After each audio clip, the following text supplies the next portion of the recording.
Hello everyone, welcome to my channel. कैसे हैं आप सब? उम्मीद आप सब बहुत अच्छे होंगे, मस्त होंगे। आज हम पढ़ने वाले हैं ट्रांसक्रिप्शन के बारे में। तो सबसे पहले हम जानते हैं ट्रांसक्रिप्शन होता क्या है।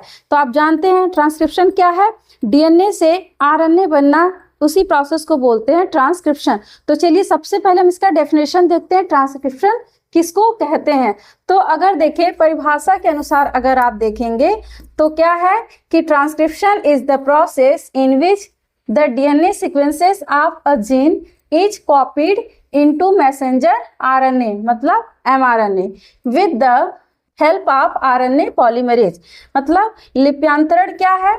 लिप्यांतरण वह प्रक्रिया है जिसमें किसी जीन के डीएनए अनुक्रम मतलब उनके जो सीक्वेंस होते हैं को आरएनए पॉलीमरेज की सहायता से संदेशवाहक आरएनए में कॉपी किया जाता है। तो यहाँ पर मतलब डीएनए से एमआरएनए के ही प्रोसेस, एमआरएनए बनाने के ही प्रोसेस को क्या बोलते हैं? ट्रांसक्रिप्शन। तो सबसे पहले हम कुछ चीज जान लेते हैं, यहाँ पर हम पढ़ने वाले क्या हैं। तो यहाँ पर देखिए जो ट्रांसक्रिप्शन है, तो अगर बात करें प्रोकैरियोट्स में, तो प्रोकैरियोट्स में जो ट्रांसक्रिप्शन की प्रोसेस होती है वो साइटोप्लाज्म के अंदर होती है, और यूकैरियोट्स में देखेंगे तो वहां पर किसके अंतर्गत होता है? न्यूक्लियस के अंतर्गत, मतलब केंद्रक के अंदर होता है। तो आज हम पढ़ने वाले हैं किसमें? Transcription in prokaryotes. तो सबसे पहले हम प्रोकैरियोट्स के बारे में पढ़ेंगे, मतलब ट्रांसक्रिप्शन किसके अंदर पढ़ेंगे? पहले हम प्रोकैरियोट्स के अंदर पढ़ेंगे, जो कहाँ पे होता है? साइटोप्लाज्म में। तो अब देखिए जो ये आपका ट्रांसक्रिप्शन का प्रोसेस होता है, तो यहाँ पर जो डीएनए का एक स्ट्रैंड ही एमआरएनए बनाता है। तो आपके मन में ये क्वेश्चन होगा कि क्यों डीएनए का एक ही स्ट्रैंड एमआरएनए बनाता है, क्यों दोनों स्ट्रैंड एमआरएनए नहीं बनाते हैं? तो सबसे पहले हम उस क्वेश्चन का आंसर ढूंढते हैं। चलिए जानते हैं कि क्यों दोनों स्ट्रैंड जो डीएनए का है वो एमआरएनए क्यों नहीं बनाता है। तो आपको पता है फ्रांसिस क्रिक ने एक नियम दिया था जिसको क्या बोलते हैं? Central dogma. तो सेंट्रल डोगमा के अंतर्गत क्या होता है? जो डीएनए होता है, डीएनए से आरएनए बनने के प्रोसेस को बोलते हैं ट्रांसक्रिप्शन, और आपका फिर आरएनए से जो आपका प्रोटीन बनता है उसको क्या बोलते हैं? ट्रांसलेशन। तो इतनी बात समझ में आ गई कि डीएनए से क्या बनेगा? आरएनए, तो ट्रांसक्रिप्शन, और आरएनए से प्रोटीन बनेगा तो उस प्रोसेस को बोलते हैं ट्रांसलेशन। तो सबसे पहले हम जानते हैं क्यों डीएनए का एक ही स्ट्रैंड एमआरएनए बनाता है, क्यों दोनों स्ट्रैंड नहीं बनाते हैं। तो सबसे पहले मान लीजिए ये डीएनए के दो स्ट्रैंड है, ठीक है। तो एक की पोलैरिटी क्या होती है? आपको पता है डीएनए के पास क्या है? कॉम्प्लीमेंट्री स्ट्रैंड होते हैं, मतलब दोनों एक दूसरे के एंटी पोलैरिटी रखते हैं। दोनों स्ट्रैंड क्या होते हैं? Anti polarity. तो इसमें मान लीजिए एक स्ट्रैंड की पोलैरिटी क्या है? 5 प्राइम टू 3 प्राइम, मतलब एक स्ट्रैंड का सीक्वेंस क्या है? जो आप इसका डायरेक्शन देखेंगे वो क्या होगा? 5 से 3 की तरफ। और दूसरे स्ट्रैंड का अगर डायरेक्शन आप देखेंगे तो क्या होगा यहाँ पर? 3 प्राइम टू 5 प्राइम। ये आपने पहले ही पढ़ रखा है, ये आपको पता है कि डीएनए का दो स्ट्रैंड होता है, एक की पोलैरिटी 5 to 3 और दूसरे की 3 to 5 होती है। तो यहाँ पर मान लीजिए अब जो एंजाइम है, जो एंजाइम एमआरएनए बनाएगा, उस एंजाइम का नाम होता है आरएनए पॉलीमरेज। तो यहाँ पर क्या होगा? आरएनए पॉलीमरेज एंजाइम आएगा, ठीक है। कौन आएगा? RNA polymerase. देखिए इस एंजाइम का पूरा नाम होता है डीएनए डिपेंडेंट आरएनए पॉलीमरेज, क्योंकि यहाँ पर डीएनए के ही हेल्प से, मतलब डीएनए की ही सहायता से क्या होता है? एमआरएनए बनता है। तो यहाँ पर जो डीएनए पे डिपेंड करता है कौन? आरएनए, इसीलिए इसका नाम होता है डीएनए डिपेंडेंट आरएनए पॉलीमरेज। तो यहाँ पर ये जो आरएनए पॉलीमरेज है वो आएगा और क्या करेगा? इस डीएनए का जो दोनों स्ट्रैंड ओपन होंगे तो इनसे क्या करेगा? इनका एंटी पोलैरिटी का क्या करेगा? यहाँ पे सीक्वेंस यहाँ पे जोड़ता हुआ शुरू हो जाएगा, क्योंकि आपको पता है कि जो डीएनए है उसकी जो पोलैरिटी होगी उसी का ही एंटी पैरेलल यहाँ पर, मतलब उसका अपोजिट यहाँ पर नाइट्रोजनस बेस ऐड करता हुआ चला जाएगा। अब देखिए अब आपको पता है कि डीएनए के पास कौन कौन से न्यूक्लियोटाइड्स होते हैं, आरएनए के पास कौन कौन से न्यूक्लियोटाइड्स होते हैं। मतलब बात करें अगर डीएनए की, तो आपको पता है डीएनए में कौन कौन से नाइट्रोजनस बेस पाए जाते हैं। तो एडेनिन पाया जाता है, थाइमिन, ग्वानिन एंड साइटोसिन। ये किसके पास पाया जाता है? डीएनए के पास, ठीक है। लेकिन अगर आप वहीं पे आरएनए के पास देखेंगे तो आरएनए के पास क्या पाया जाता है? आरएनए का जो नाइट्रोजनस बेस होता है वो क्या क्या होते हैं? तो यहाँ पर पाया जाता है एडेनिन और यूरेसिल, ग्वानिन एंड साइटोसिन। क्योंकि जो डीएनए का थाइमिन है उस आरएनए के जो ये यूरेसिल है उसके द्वारा रिप्लेस हो जाता है। मतलब यहाँ पर थाइमिन की जगह पे एमआरएनए में क्या प्रेजेंट होगा? यूरेसिल प्रेजेंट होगा। तो इतनी बात आपको पहले से भी पता है। तो अब यहाँ पे क्या होगा? आरएनए पॉलीमरेज आएगा और इनका एंटी कोडिंग करना शुरू करेगा। तो यहाँ पर अब देखिए थाइमिन की जगह पे एडेनिन जुड़ जाएगा, ठीक है।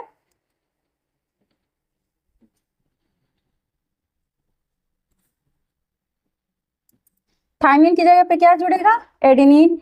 एडेनिन की जगह पे यूरेसिल, क्योंकि आपको पता है कि एडेनिन की जगह पे थाइमिन इसलिए नहीं जुड़ेगा क्योंकि एमआरएनए में क्या प्रेजेंट होता है? यूरेसिल होता है, ठीक है। और साइटोसिन के साथ ग्वानिन, ग्वानिन के साथ cytosine, adenine, uracil, guanine, cytosine, ठीक है। एडेनिन फिर यूरेसिल, इसी तरह से वो सीक्वेंस बनाता हुआ चला जाएगा। तो यहाँ पर भी ऐड कर दीजिए साइटोसिन, ठीक। अब मान लीजिए यहाँ पे अगर मान लीजिए ये अभी डीएनए का एक स्ट्रैंड यहाँ पर क्या किया? एमआरएनए बनाया। तो ये डीएनए का क्या हो गया? फर्स्ट स्ट्रैंड हो गया और ये डीएनए का सेकेंड स्ट्रैंड है, ठीक है। तो मान लीजिए इन केस अगर डीएनए के दोनों स्ट्रैंड यहाँ पर एमआरएनए बनाएंगे तो अब इनका अगर आप देखेंगे, अगर इनका हम फिर एंटी पैरेलल पोलैरिटी दिखाएंगे तो एडेनिन की जगह पे क्या आ जाएगा?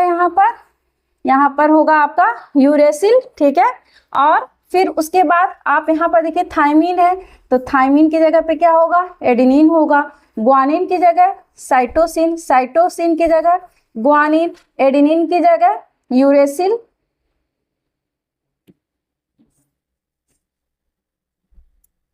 यहाँ पर आपका क्या हो जाएगा? यूरेसिल हो जाएगा। फिर थाइमिन की जगह पे एडेनिन, साइटोसिन, फिर ग्वानिन, यहाँ पर आपका यूरेसिल, उसके बाद फिर एडेनिन, यूरेसिल और ग्वानिन। तो आप यहाँ पर अब क्या देख रहे हैं? अगर आप यहाँ पर इनको ध्यान से अगर आप देखेंगे, अगर आप इनको ध्यान से देखिए, ये जो एमआरएनए के दोनों सीक्वेंस है, मतलब ये जो दोनों आपको एमआरएनए के जो न्यू स्ट्रैंड दिखाई दे रहे हैं वो क्या है? एक दूसरे के एंटी पैरेलल हैं।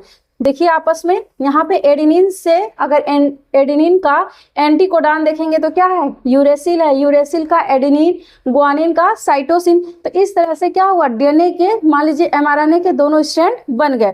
तो ये बनकर जो तैयार हुए वो किस प्रकार हुए? तो यहाँ पर जो नया हमारा स्ट्रैंड बना है एमआरएनए का, किसका?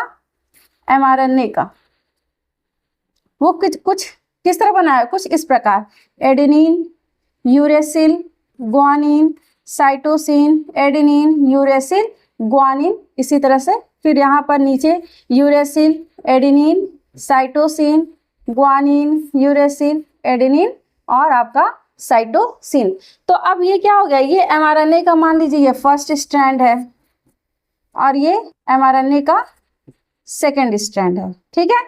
अब देखिए, अब आपको पता है जब यहाँ पे एमआरएनए के दोनों स्ट्रैंड यहाँ पे जब बन रहे हैं तो यहाँ पर आप देखिएगा ये दोनों क्या हो सकते हैं? मतलब इनके अंदर, मतलब इनमें चांसेस हैं कि ये आगे चलकर ये स्ट्रैंड क्या होंगे? आपस में चिपक जाएंगे और चिपक कर क्या करेंगे?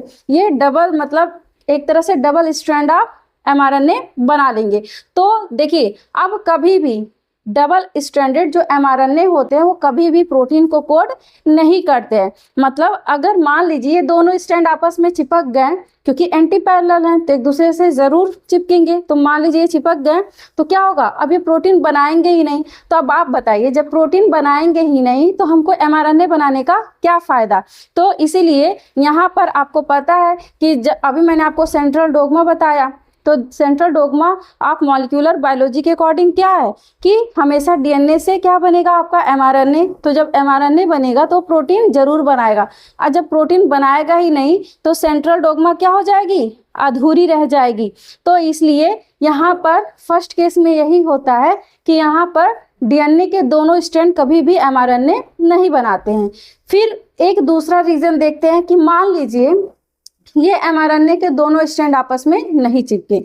तो मान लीजिए सेकेंड केस ये मान लेते हैं कि ये एमआरएनए के ये जो दोनों सीक्वेंस बन रहे हैं वो क्या है, वो आपस में नहीं चिपक रहे हैं। तो मान लीजिए नहीं चिपके, तो अब इनके हम सीक्वेंस को अगर बनाएं तो किस प्रकार बनेंगे। तो मान लीजिए ये पहला स्ट्रैंड है, एडेनिन हो गया, uracil, guanine, cytosine, adenine, uracil, ऐसे करके सारे सीक्वेंस आप ऊपर का देखिए। ये हो गया एमआरएनए का फर्स्ट स्ट्रैंड और यहाँ पर आप एमआरएनए का सेकेंड स्ट्रैंड देखेंगे। तो यहाँ पर हो गया uracil, adenine, cytosine, guanine, uracil and आपका एडेनिन। तो मान लीजिए ये एमआरएनए है और ये एमआरएनए के दोनों स्ट्रैंड आपस में नहीं चिपके। ये क्या है, दूसरा कंडीशन बता रहा है, ठीक है। अब दूसरे कंडीशन में देखिए, अब ये एमआरएनए का क्या है, ये फर्स्ट स्ट्रैंड है और ये एमआरएनए का सेकेंड स्ट्रैंड है, ठीक है। इतनी बात आपको समझ में आई। अब मान लीजिए अभी आपने पढ़ा कि सेंट्रल डोग्मा के अकॉर्डिंग कि क्या होगा कि डीएनए से क्या बनेगा आपका एमआरएनए। ये क्या है, एमआरएनए, और आरएनए से क्या बन जाएगा, प्रोटीन बनता है। इतना तो आपने पढ़ रखा है, ठीक है।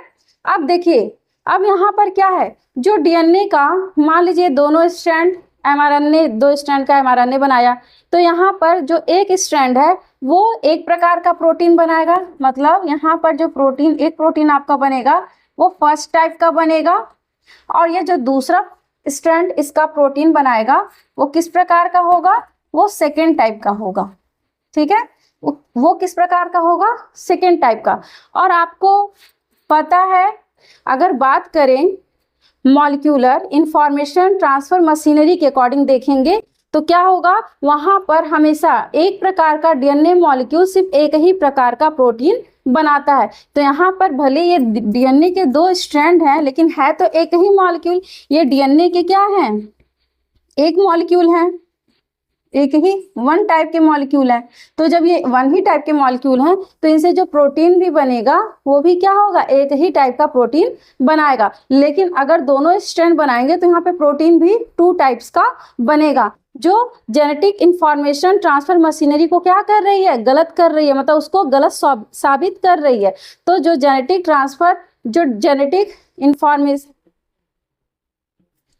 जेनेटिक इंफॉर्मेशन ट्रांसफर मशीनरी है वो गलत प्रूफ ना हो, इसलिए यहाँ पर डीएनए के दोनों स्ट्रैंड क्या हैं, एमआरएनए नहीं बनाते हैं। तो इस प्रकार अब आपको समझ में आ गया होगा कि क्यों डीएनए के एक ही स्ट्रैंड एमआरएनए बनाते हैं, क्यों डीएनए के दोनों स्ट्रैंड एमआरएनए नहीं बनाते हैं। अब हम आगे चले, आगे पढ़ेंगे कि अब ये ट्रांसक्रिप्शन कैसे होता है। तो नेक्स्ट अब देखते हैं कि यहाँ पर ट्रांसक्रिप्शन की प्रोसेस कैसे होती है।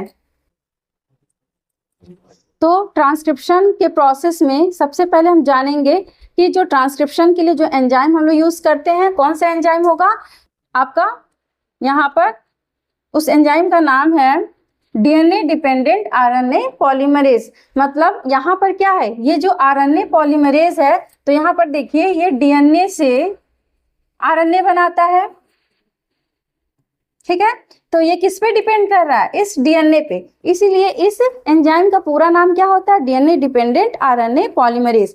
तो अब देखिए, अब हम जानते हैं सबसे पहले ट्रांसक्रिप्शन यूनिट। तो यहाँ पर ट्रांसक्रिप्शन यूनिट आप देखेंगे यहाँ पे 3 टाइप्स के होते हैं। सबसे पहला होता है आपका प्रमोटर रीजन। कौन कौन से, पहला होता है प्रमोटर रीजन, दूसरा होता है स्ट्रक्चरल जीन और तीसरा होता है टर्मिनेटर।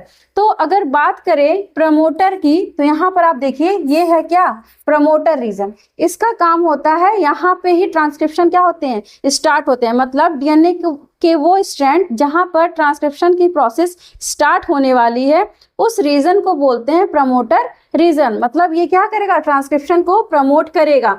दूसरा है स्ट्रक्चरल जीन। तो स्ट्रक्चरल जीन ये ऐसा रीजन है जहाँ पर क्या होगा, एमआरएनए बनेगा।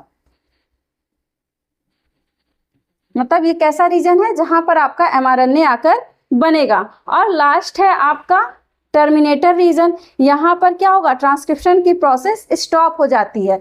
तो यहाँ पर अब आप देखिए, जो यहाँ पे ट्रांसक्रिप्शन साइट की बात करें तो जिस डीएनए के जो सीक्वेंस, मतलब डीएनए के जो स्ट्रैंड यहाँ पर क्या करेंगे, एमआरएनए बनाएंगे, उस रीजन को, मतलब उस स्ट्रैंड को बोलते हैं टेम्पलेट स्ट्रैंड। कौन सा स्ट्रैंड होगा, टेम्पलेट स्ट्रैंड। याद रखिएगा कि जो स्ट्रैंड डीएनए के क्या करेंगे, एमआरएनए बनाएंगे, उसको बोलेंगे क्या, टेम्पलेट स्ट्रैंड। और जो स्ट्रैंड डीएनए मतलब एमआरएनए के स्ट्रैंड नहीं बनाएंगे उनको बोलेंगे कोडिंग स्ट्रैंड। तो दोनों में डिफरेंस समझ में आया कि टेम्पलेट किसको कहेंगे और स्ट्रैंड कोडिंग किसको बोलेंगे।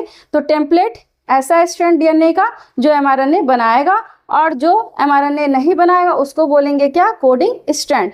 तो यहाँ पर देखेंगे ट्रांसक्रिप्शन प्रोसेस के दौरान यहाँ पर आरएनए पॉलीमरेज आता है और वहाँ पे वो ट्रांसक्रिप्शन स्टार्ट करना चाहता है, लेकिन उससे पहले उसकी कुछ कंडीशन होती है। मतलब अगर देखा जाए आरएनए पॉलीमरेज की, तो एक कंडीशन होती है, वो कंडीशन ये होती है कि वो कहता है कि जो मैं अपना स्ट्रैंड, नया स्ट्रैंड यहाँ पर एमआरएनए का ऐड करूँगा, उसकी पोलैरिटी क्या होनी चाहिए, 5 प्राइम टू 3। क्या होना चाहिए, 5 प्राइम टू 3। मतलब कि मैं जिस स्ट्रैंड पर काम करूंगा उसकी पोलैरिटी क्या होनी चाहिए, 3 प्राइम टू 5। मतलब आरएनए जो आरएनए पॉलीमरेज है, जो एंजाइम का डायरेक्शन जो जोड़ेगा, उसकी पोलैरिटी नए स्ट्रैंड की, मतलब एमआरएनए की जो स्ट्रैंड बनाएगा उसकी पोलैरिटी क्या होगी, 5 प्राइम टू 3।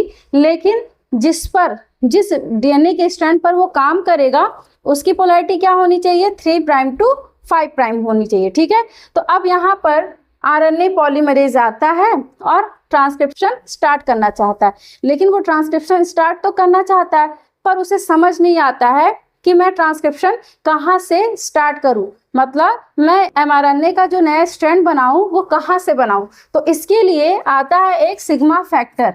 ठीक है, उसको इससे डिनोट करते हैं, इसको क्या बोलते हैं, सिग्मा।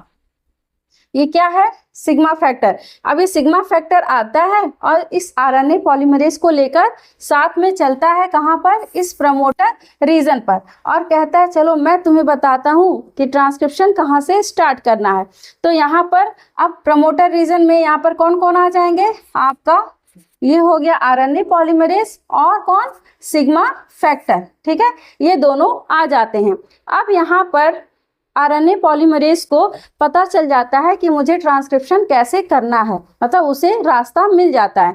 तो अब क्या होगा, ये सिग्मा फैक्टर यहाँ से रिमूव हो जाता है, रिलीज हो जाता है, मतलब यहाँ से सिग्मा फैक्टर क्या होगा, अब हट जाएगा। और ये जो आपका आरएनए पॉलीमरेज है वो इस स्ट्रक्चरल जीन के रीजन में, मतलब इस स्ट्रक्चरल जीन के रीजन में आएगा और यहाँ पर क्या करेगा, ट्रांसक्रिप्शन का प्रोसेस स्टार्ट करेगा। अब देखिए, अब जो ये ट्रांसक्रिप्शन का प्रोसेस जो, तो अब क्या होगा, आपका जो ये आरएनए पॉलीमरेज आएगा और वो इस स्ट्रक्चरल जीन के रीजन से क्या करेगा, यहाँ पे एमआरएनए ऐड करना शुरू कर देगा। अब आपको पता है कि जो एमआरएनए होता है उसके पास कौन कौन से नाइट्रोजनस बेस होते हैं, adenine, uracil, guanine and cytosine. तो यहाँ पर क्या करेगा, यहाँ पर अपना यहाँ पे क्या करेगा, सीक्वेंस जोड़ना शुरू कर देगा। तो मान लीजिए अब ये डीएनए का फर्स्ट स्ट्रैंड है, इसकी पोलैरिटी क्या है, 3 प्राइम टू 5। ठीक है, क्या है, 3 टू 5 प्राइम, और नीचे का क्या है, 5 प्राइम टू 3 प्राइम। और आपको पता है आरएनए पॉलीमरेज का फर्स्ट कंडीशन क्या था, कि मैं उसी पे काम करूंगा जिसकी पोलैरिटी क्या होगी, 3 टू 5 प्राइम, क्योंकि मैं जो नया स्ट्रैंड जोड़ूंगा उसकी पोलैरिटी क्या होगी, 5 टू 3 प्राइम। तो यहाँ पर आरएनए पॉलीमरेज आता है और यहाँ पर एमआरएनए का क्या करेगा, एंटीकोडान जोड़ना शुरू कर देगा। तो अब एडेनिन से कौन जुड़ेगा, आपका थाइमिन से जुड़ेगा एडेनिन, एडेनिन से जुड़ेगा यूरेसिल, साइटोसिन से ग्वानिन, फिर cytosine, adenine, uracil, guanine, cytosine, adenine, uracil, adenine and cytosine. ठीक है, तो ये सीक्वेंस अब इसके किसके बन जाएंगे, तो ये क्या बन गया, यहाँ पर आपका एमआरएनए बनकर तैयार हो गया। ठीक है, अब आप इसको जब ध्यान से देखिए तो यहाँ पर आप एक चीज देखेंगे, तो आपको पता है अब जो स्ट्रैंड बनाया है उसको मैंने क्या बताया है, ये क्या है, टेम्पलेट स्ट्रैंड है। ये क्या है, टेम्पलेट स्ट्रैंड है, और जो रीजन mRNA नहीं बनाता है उसको क्या बोलते हैं, कोडिंग। ये क्या है, कोडिंग स्ट्रैंड है, कोडिंग स्ट्रैंड है। तो आप जब इस न्यू mRNA के स्ट्रैंड को और इस कोडिंग रीजन को, दोनों के सीक्वेंस को आप देखेंगे तो यहाँ पे आपको कुछ सिमिलरिटी दिखेगी। सबसे पहली सिमिलरिटी ये दिखेगी कि इसकी पोलैरिटी क्या है, 5 to 3 प्राइम, क्योंकि आपको पता है RNA पॉलीमरेज का कंडीशन ही यही था, ठीक है। तो इस mRNA का अगर आप सीक्वेंस देखेंगे तो इसका डायरेक्शन भी क्या है, 5 to 3, और आपका जो कोडिंग रीजन है उसका भी क्या है, 5 to 3 पोलैरिटी है। दूसरा, इनमें अगर आप देखेंगे समानता क्या है, तो इनका सीक्वेंस भी क्या है, सेम है। बस यहाँ पे डिफरेंट क्या है कि यहाँ पर इस थाइमिन की जगह पे यहाँ पे क्या प्रेजेंट है, यूरेसिल। बाकी आपको देखिए एडेनिन की जगह एडेनिन, ग्वानिन की जगह ग्वानिन, साइटोसिन की जगह साइटोसिन, फिर एडेनिन की जगह एडेनिन। बस डिफरेंसेस क्या है, यहाँ पर यूरेसिल की जगह पे यहाँ पर थाइमिन आपको देखने को मिलेगा। तो कभी कोई एग्जाम में पूछ लेता है कि जो कोडिंग स्ट्रैंड है और जो mRNA के स्ट्रैंड है, दोनों में क्या सिमिलरिटी होती है। तो यहाँ पर अब ये mRNA बनकर तैयार हो गया। लेकिन अब जैसे ही RNA पॉलीमरेज इस टर्मिनेटर रीजन में आता है तो यहाँ पर एक फैक्टर प्रेजेंट होता है जिसको बोलते हैं रो फैक्टर। क्या बोलते हैं, रो फैक्टर। अब ये रो फैक्टर क्या होगा, उस RNA पॉलीमरेज से जुड़ जाएगा। अब जैसे ही वो उससे आकर अटैच होगा, जुड़ेगा, तो क्या होगा, अब ये जो DNA के और mRNA के जो हाइब्रिड स्ट्रैंड बन रहे थे वो दोनों आपस में क्या होंगे, ओपन हो जाएंगे, मतलब अलग अलग हो जाएंगे। अब जब दोनों अलग हो जाएंगे तो यहाँ से क्या होगा, ये mRNA बाहर रिलीज हो जाएंगे। यहाँ पर क्या होगा, mRNA बाहर रिलीज हो जाएंगे और क्या होगा, ट्रांसक्रिप्शन का प्रोसेस स्टॉप हो जाएगा। मतलब यहाँ पर ट्रांसक्रिप्शन का प्रोसेस क्या हो जाएगा, रुक जाएगा। अब आगे mRNA नहीं बनेगा। तो एक बार हम इसको फिर से समराइज कर दे रहे हैं। सबसे पहले क्या होगा कि रो फैक्टर आएगा, ठीक है, सबसे पहले क्या होगा, सिग्मा फैक्टर इस RNA पॉलीमरेज से होकर क्या करेगा, अटैच होगा, और अटैच होकर आएगा इस प्रमोटर रीजन में, उसको रास्ता दिखाने के लिए। उसके बाद फिर क्या होगा, जैसे ही RNA पॉलीमरेज को रास्ता मिल जाएगा तो ये सिग्मा फैक्टर क्या होगा, अलग हो जाएगा। फिर अब ये क्या करेगा, RNA पॉलीमरेज इस स्ट्रक्चरल जीन वाले रीजन में आएगा और यहाँ पर mRNA का नया स्ट्रैंड जोड़ना शुरू कर देगा, जिसकी पोलैरिटी क्या है, 5 to 3 प्राइम, ठीक है। उसके बाद जैसे ही ये RNA पॉलीमरेज एंजाइम इस टर्मिनेटर रीजन में आएगा तो यहाँ पर क्या पाया जाता है, रो फैक्टर। रो फैक्टर क्या करेगा, रोएगा, क्योंकि यहाँ पर क्या है, ट्रांसक्रिप्शन के प्रोसेस स्टॉप होने वाले हैं, अब mRNA नहीं बनने वाला है। तो क्या करेगा, उसको RNA पॉलीमरेज को क्या करेगा, टाइटली पकड़ लेगा और कहेगा अब यहाँ पर ट्रांसक्रिप्शन का प्रोसेस क्या है, स्टॉप होने वाला है। क्यों, क्योंकि जैसे ही वो उससे अटैच होगा तो यहाँ पर जो DNA और जो आपके mRNA के स्ट्रैंड है वो क्या हो जाएंगे, एक दूसरे से जो हाइब्रिड सीक्वेंस है वो क्या होंगे, ओपन हो जाएंगे, मतलब अलग हो जाएंगे। और अलग होके यहाँ पे जो mRNA बन रहा था वो बाहर रिलीज हो जाएगा। तो अब इसको आप एक बार फिर से देख लीजिए, इसका यहाँ पर जो नया स्ट्रैंड बना है, तो यहाँ पर देखिए ये क्या है, टेम्पलेट स्ट्रैंड है, जिसकी पोलैरिटी क्या होगी, 3 to 5, क्योंकि इसी स्ट्रैंड पर आपका RNA बनने वाला है, mRNA या RNA क्या है, बनने वाला है।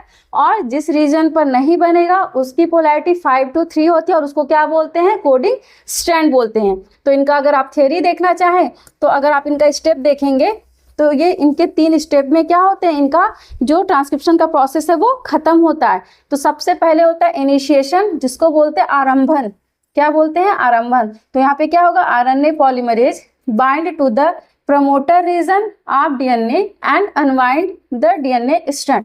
मतलब जैसे ही प्रमोटर रीजन से जुड़ेगा तो यहाँ पे जो DNA के दोनों स्ट्रैंड है वो क्या होंगे, ओपन होंगे। तो जो सिग्मा फैक्टर है और कौन, RNA पॉलीमरेज, दोनों बाइंड करके यहाँ पे सिग्मा फैक्टर उसको क्या करेगा, रास्ता दिखाएगा कि यहाँ से अब आप क्या करिए, ट्रांसक्रिप्शन के प्रोसेस को स्टार्ट करिए। दूसरा होता है, इसलिए उसको इनिशिएशन बोलते हैं क्योंकि वहाँ पे आरंभ होता है। दूसरा है इलोंगेशन, यहाँ पे विस्तार होगा। तो क्या होगा, RNA polymerase moves also the DNA template strand. जहाँ पर आपका टेम्पलेट स्ट्रैंड मतलब जहाँ पर क्या होगा, mRNA के सीक्वेंस जुड़ेंगे। तो and add complementary RNA nucleotides. तो अब कॉम्प्लीमेंट्री न्यूक्लियोटाइड्स कौन कौन से होते हैं? आपको पता है, एडेनिन की जगह पे यूरेसिल, क्योंकि यहाँ पर थायमिन जुड़ नहीं सकता है, क्योंकि आरएनए में क्या है, यूरेसिल, थायमिन की जगह पे यूरेसिल पाया जाता है, ठीक है। और ग्वानिन से साइटोसिन। तो ये दूसरा स्टेप हो गया। तीसरे स्टेप में क्या होगा? टर्मिनेटर, मतलब टर्मिनेशन, जहां पर समापन होगा, ट्रांसक्रिप्शन के प्रोसेस क्या होंगे, यहाँ पर स्टॉप हो जाएंगे। तो क्या होगा? When RNA polymerase reaches the termination sequences the newly form mRNA is released. मतलब जब mRNA, जो आपका आरएनए पॉलीमरेज है, वो टर्मिनेशन सीक्वेंस तक पहुंचता है, तो नया बना mRNA क्या होता है, बाहर निकल जाता है। क्यों निकल जाता है? इससे कौन आके अटैच हो जाता है? इससे रो फैक्टर आकर अटैच हो जाते हैं। तो ये था ट्रांसक्रिप्शन का प्रोसेस। आई होप आपको अच्छे से ट्रांसक्रिप्शन के प्रोसेस यहाँ पर समझ में आ गए होंगे। तो आज के लिए बस इतना ही, मिलते हैं नेक्स्ट वीडियो में। Thank you.